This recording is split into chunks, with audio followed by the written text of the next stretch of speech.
The Screaming Mummy. In 1861, archaeologists discovered a collection of royal mummies hidden in a secret cache near Deir el-Bahari. Among them was a body that would disturb researchers for over a century. The mummy, known as Unknown Man E, was different from the others. When the wrappings were removed, his face was frozen in what appeared to be an eternal scream. His mouth was wide open. His features were twisted in apparent agony. The expression was so severe that those who first saw it described feeling deeply unsettled. For decades, his identity remained a mystery. Modern forensic analysis eventually pointed to a likely answer. He was Prince Pentuer, son of Pharaoh Ramesses III. In 1155 BC, a conspiracy formed within the royal harem. The goal was to assassinate the pharaoh and place Pentuer on the throne. The plot was discovered. The conspirators were arrested. Pentuer was found guilty of treason against his own father. The sentence was death, but the method revealed the true horror. Evidence suggests he was either strangled or forced to hang himself. Strangulation was slow. The rope or hands around his neck cut off air gradually. He would have gasped and choked. His face contorted as oxygen left his brain. The muscles in his jaw and neck locked in that final struggle. But physical death was only the beginning of his punishment. His body was treated in a way designed to condemn his soul. Ancient Egyptians believed proper mummification was essential for the afterlife. Pentuer received none of it. His internal organs were left inside his body to rot. He was wrapped in a goat skin, an animal considered ritually impure. This was spiritual execution.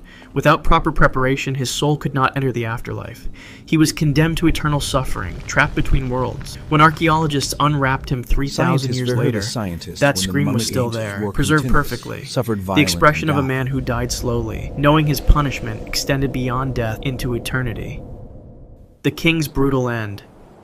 Pharaoh II Enre Tau II ruled southern Egypt during one of the most dangerous periods in its history. Around 1558 BC, the Hyksos people controlled the northern territories.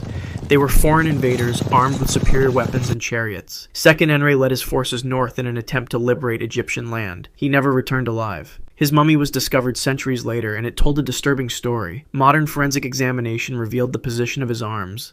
They were locked in an unusual placement, consistent with his hands having been bound behind his back during death. This meant he was captured on the battlefield. For a pharaoh, considered a living god by his people, this was the ultimate humiliation. He was taken alive by his enemies. What happened next was not a quick military ending. Analysis of his skull shows at least 5 separate injuries. Each came from a different weapon. The first blow came from a bronze axe. It struck his forehead above the right eye, fracturing the bone and collapsing part of his face inward. A second strike came from behind his left ear. The weapon drove deep into the skull. Another wound shows a dagger thrust directly into his right cheek. The blade penetrated through to the bone. Each injury was delivered with force. The attackers were not aiming for a swift kill. They were destroying him. His face was systematically shattered. One strike landed near his nose, splitting the bone structure. Another fractured his jaw. The pattern suggests multiple men taking turns. He remained conscious through several of the blows. Blood loss and shock would have made him weak, but the brain can stay aware even as the skull breaks apart around it. Death came slowly through accumulated trauma. When Egyptian forces recovered his body, they brought him back for burial. The embalmers did their best to prepare him, but the damage was too severe to hide. His mummy still shows the complete destruction of his face, preserved as evidence of what happens when a god-king falls into enemy hands. Poisoned by lotion. Hatshepsut ruled Egypt for 22 years as one of its most powerful female pharaohs. She commissioned grand temples, expanded trade routes, and maintained peace throughout the kingdom. She died on January 16, 1458 BC. For thousands of years, the cause of her death remained unknown. Modern science eventually revealed she had been slowly poisoning herself. Her mummy shows evidence of a chronic skin condition, likely eczema or severe psoriasis. The constant itching and inflammation would have been unbearable. Red, cracked skin covering her arms and body. In her later years, she also developed bone cancer. The pain was relentless. As pharaoh, she had access to the finest physicians in Egypt. They prepared special treatments to ease her suffering. One such remedy was kept in a small sealed flask. The container bore her royal cartouche, identifying it as belonging to her personally. In 2007, researchers discovered this flask and analyzed its contents. Chemical testing revealed the lotion contained benzoparine, a highly carcinogenic substance. This compound causes cellular damage. It corrupts DNA. It triggers uncontrolled cell growth. Hatshepsut applied this lotion regularly to her damaged skin. Every application sent the poison deeper into her body. The substance absorbed through the broken, irritated patches where her skin condition was worst. Day after day, month after month, year after year. She rubbed it into her arms, her chest, anywhere the itching tormented her. The The relief was temporary. The damage was permanent and accumulating. The cancer that killed her may have been caused or severely worsened by her own medicine. Her cells mutated slowly. Tumors formed in her bones. The pain she tried to escape only intensified. Her physicians believed they were healing her. They were actually destroying her from within, drop by drop. She died seeking comfort. The most elite medical care in the ancient world failed her completely. Trusted treatments became instruments of slow death. The lotion meant to soothe. Instead, delivered poison directly into her bloodstream through thousands of applications. She never knew what was killing her. Robber's public impalement. Amun Penufer worked as a stonemason during the reign of Ramesses IX, around 1111 BC. His job gave him access to the Valley of the Kings, where pharaohs were buried with vast treasures. He saw the gold, he knew the layouts.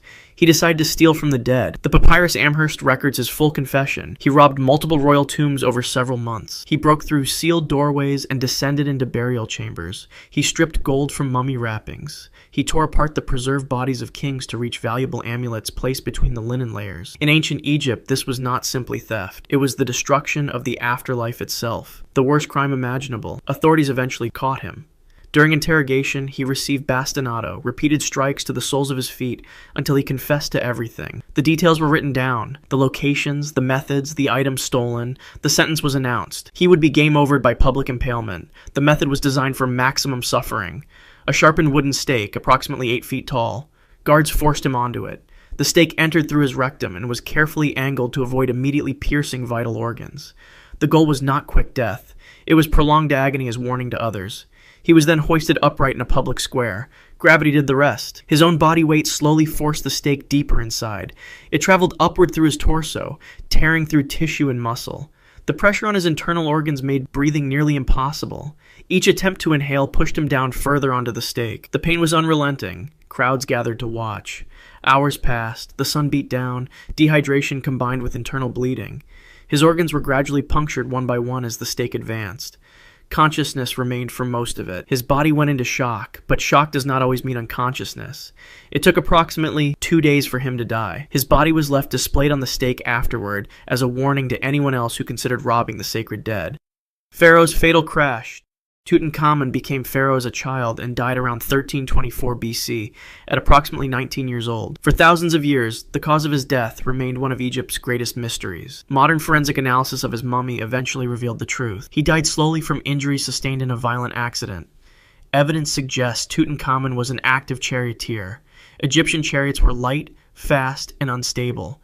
They were built for speed in warfare and hunting, not safety. Drivers stood exposed on a small platform pulled by 2 horses across rough desert terrain. There were no restraints, no protection. At full speed, any loss of control meant disaster.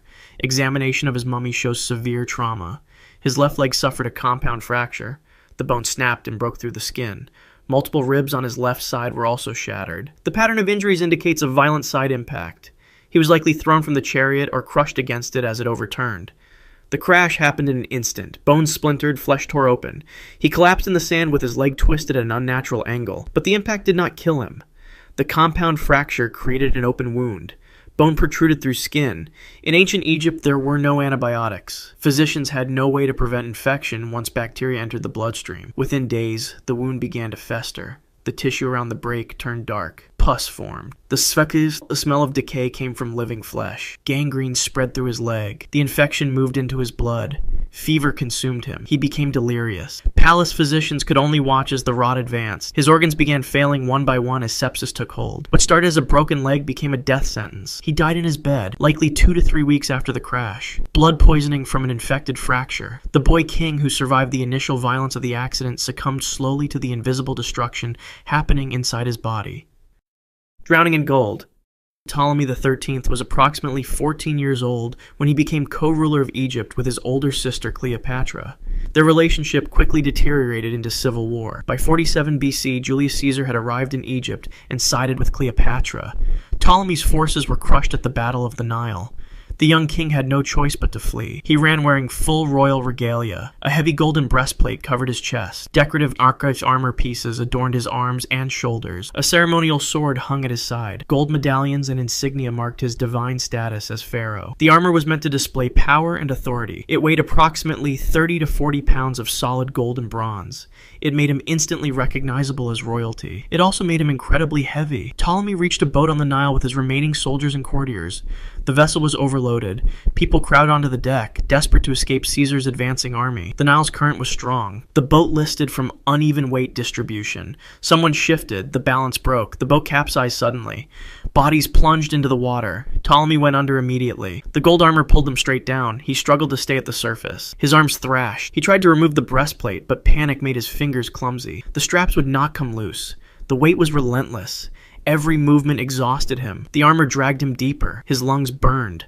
Water filled his mouth when he tried to breathe.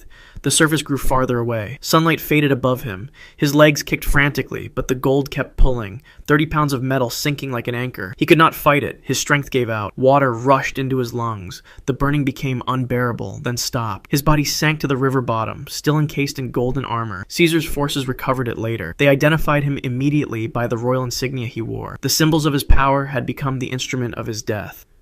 Retribution's thigh wound.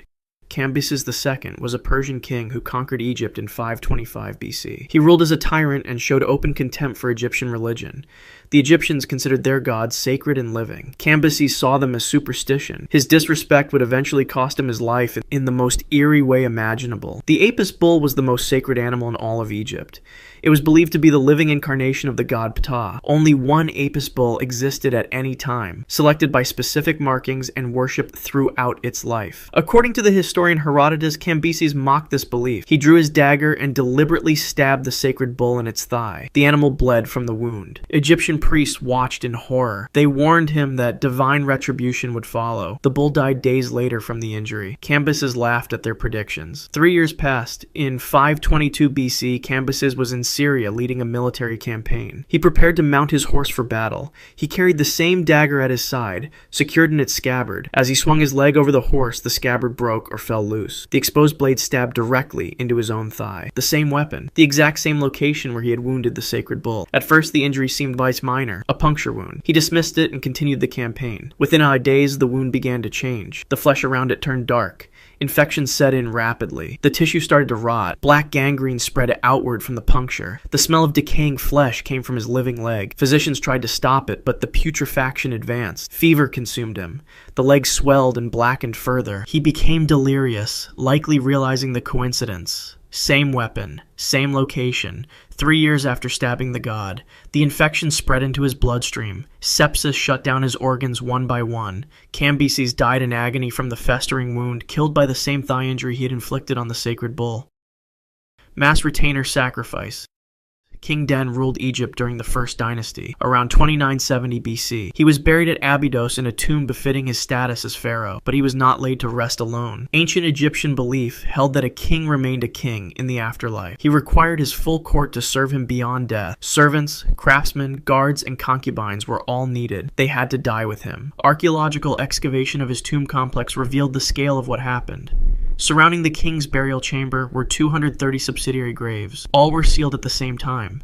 Analysis confirmed every body dated to the same period. This was not gradual burial over years. It was a single mass event. 230 people were game overed on the same day to accompany their king into eternity. The victims included men, women, and individuals of varying ages. They were not volunteers. This was compulsory sacrifice dictated by religious law. When the pharaoh died, his retainers had no choice. Some evidence suggests poison was administered collectively to make the process manageable. Others may have been game overed systematically, one by one. Archaeological findings indicate varied methods were used. Some individuals may have been drugged first to prevent resistance or escape attempts. Others showed signs in their skeletal remains suggesting they were buried alive in sealed chambers. The scene must have been absolute terror. 230 people knowing they were condemned to die simply because their king had died. Children were among them. Royal guards ensured no one fled.